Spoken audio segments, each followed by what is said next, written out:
काले कौवे को बहुत प्यास लगी है। उसने हवा में उड़ते हुए नीचे देखा। उसे एक जगह बड़ी सी झील दिखाई दी। वो झील में पानी देखकर ज़मीन पर उतर आया। कौवे ने झील के किनारे पहुंचकर इधर उधर देखा। उसे वहाँ कोई नहीं दिखाई दिया। कौवे को इत्मीनान हो गया कि यहाँ कोई खतरा नहीं है। उसने अपनी चोंच से पानी पिया। झील का ठंडा और मीठा पानी बहुत मज़ेदार लगा। कौवे की प्यास भी बुझ गई। तभी उसकी नज़र पड़ी, वहाँ हंस का जोड़ा झील के पानी पर तैर रहा है। कौवा दोनों हंसों को देखता रह गया। क्यों भाई, हमें ऐसे क्यों देख रहे हो? झील के किनारे पहुंचकर हंस ने पूछा। कौवा उन्हें टकटकी बांधे देके जा रहा है। मैंने इतना सफ़ेद रंग कभी नहीं देखा, कौवे ने चूंकते हुए कहा। कई चिड़ियों के रंग सफ़ेद होता है, लेकिन ऐसी सफ़ेदी नहीं होती। अच्छा, तुमने किस चिड़िया को सफ़ेद देखा है? ज़रा हमें भी बताओ। हंसनी ने मुस्कुराते हुए पूछा। मैंने सफ़ेद कबूतर देखे हैं, कौवे ने बताया। फिर हमारा सफ़ेद रंग देखकर हैरान क्यों हो? हंस ने हंसते हुए कहा। काले कौवे ने थोड़ा परेशान होते हुए कहा, कैसे बताऊं कि तुम्हारा सफ़ेद रंग चिड़ियों के सफ़ेदी से कैसे अलग है? वो भी सफ़ेद है, लेकिन इतने सफ़ेद नहीं। कौवे के लिए सफ़ेदी में फ़र्क बताना मुश्किल हो रहा था। मैं तुम्हारी मुश्किल आसान कर देती हूँ। हंसनी ने कौवे की परेशानी बांप ली।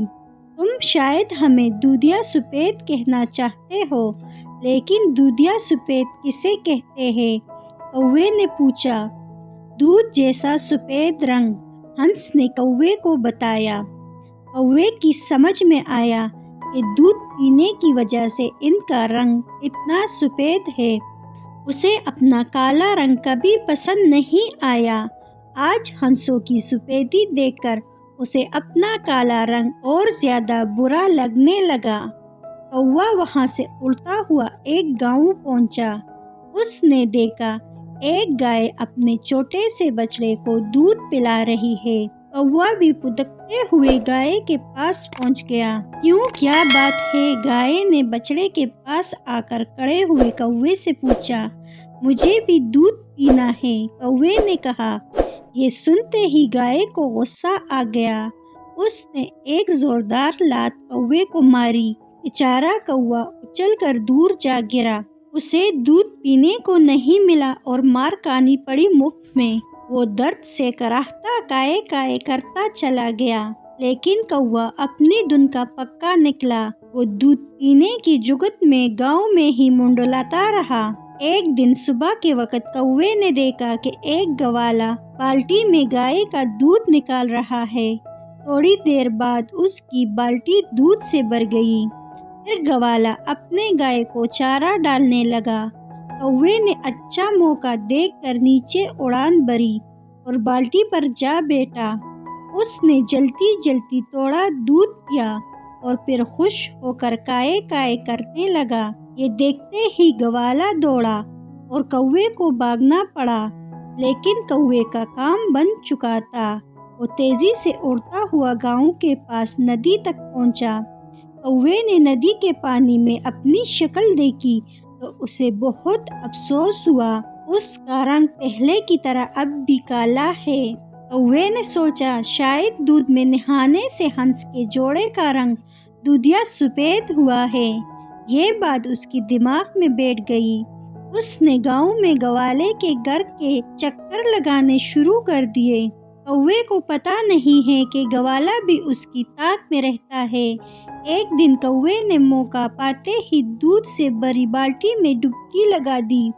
उसके बाद वो बाल्टी से बाहर निकला। कड़ाह की आवाज़ के साथ कौवे की चीखने की काए काए दूर तक सुनाई दी। उसे गवाले ने गुलेल से पत्थर मारा था। तेज दर्द की वजह से कौवे के आंखों में आंसू आ गए, लेकिन उसे खुशी है कि दूध में नहाने का मौका मिल गया। कौवे को यकीन है कि उसका रंग दूध जैसा सफ़ेद हो गया होगा। वो फिर नदी के पानी में अपनी तस्वीर देखने गया। अरे मेरा रंग तो वैसा ही काला है, कौवे के मुंह से निकला। फिर हंसों की सफ़ेदी का राज क्या है, उसने सोचा। कौवे को ख्याल आया कि हंसों का जोड़ा झील में जहाँ रहता है उसके पास में बर्फ से ढकी पहाड़ है, वो बर्फ खाने से सफ़ेद हुए होंगे। ये सोचते ही कौवा बर्फ से ढकी पहाड़ों की तरफ उड़ गया।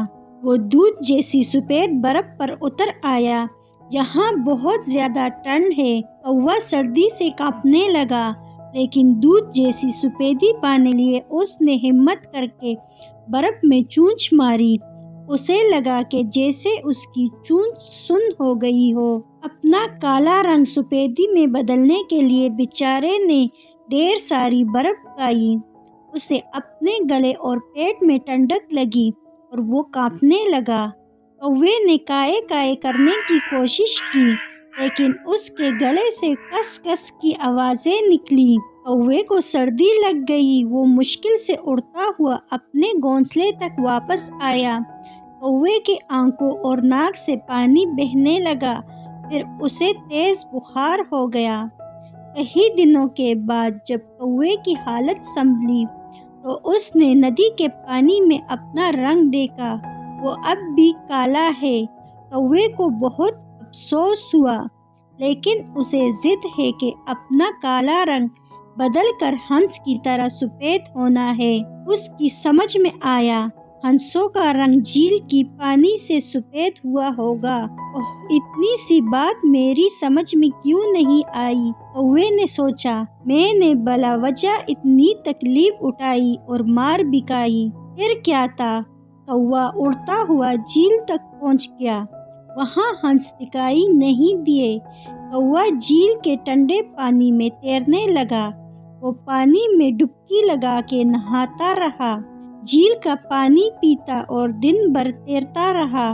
काफी देर तक पानी में रहने की वजह से उसकी हालत खराब हो गई।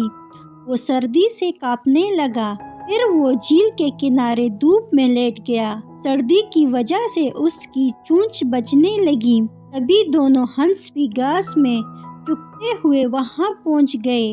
अरे तुम्हारी हालत क्या हो रही है, हंस ने कौवे को कांपते देखकर पूछा। कौवे ने बड़ी मुश्किल से बताया, मैं तुम्हारी तरह सफ़ेद होने के लिए झील में नहाता और तैरता रहा, लेकिन मेरा रंग काला ही रहा। झील के पानी में रहने की वजह से हमारा रंग सफ़ेद नहीं हुआ, हंस ने हंसते हुए बताया। फिर तुम्हारे दूध जैसे सफ़ेद रंग का राज क्या है, कौवे ने पूछा। भाई, जैसे कौवे काले होते हैं, इसी तरह हंस दूध जैसे सफ़ेद। किसी का रंग बदलता नहीं है।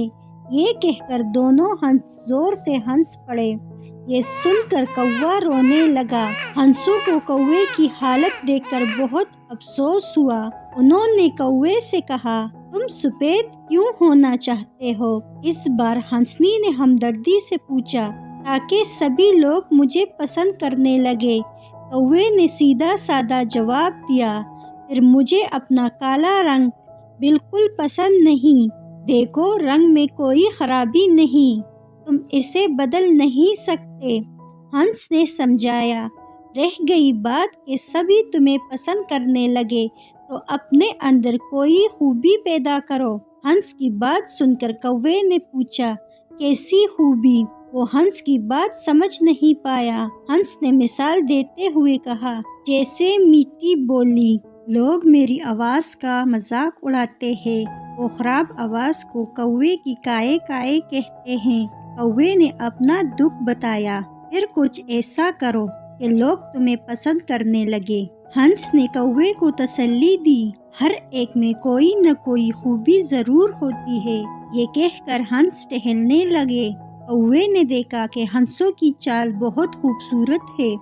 उसने आदमियों को भी कहते सुना है कि हंसनी की चाल कितनी प्यारी होती है। उसने सोचा कि वो हंस की तरह चलेगा तो लोग उसकी भी तारीफ करेंगे। इसके बाद कौवे ने हंस की चाल चलने की मशक کی۔ وہ ہر وقت ہنسوں کی چلنے کی نقل کرنے لگا۔ جب اسے یقین ہو گیا کہ اس کی چال بدل گئی اور خوبصورت ہو گئی ہے، وہ آزمانے کے لیے گاؤں کی طرف گیا۔ گاؤں میں پنچایت ہو رہی تھی۔ کھلے میدان میں کافی لوگ جمع تھے۔ کوے نے سوچا، اس سے اچھا موقع اور کیا ہوگا۔ وہ لوگوں سے تھوڑی دوری پر زمین پر اتر آیا۔ کوے نے ٹہلنا شروع کیا، لیکن کسی نے کوے کی طرف نہیں دیکھا۔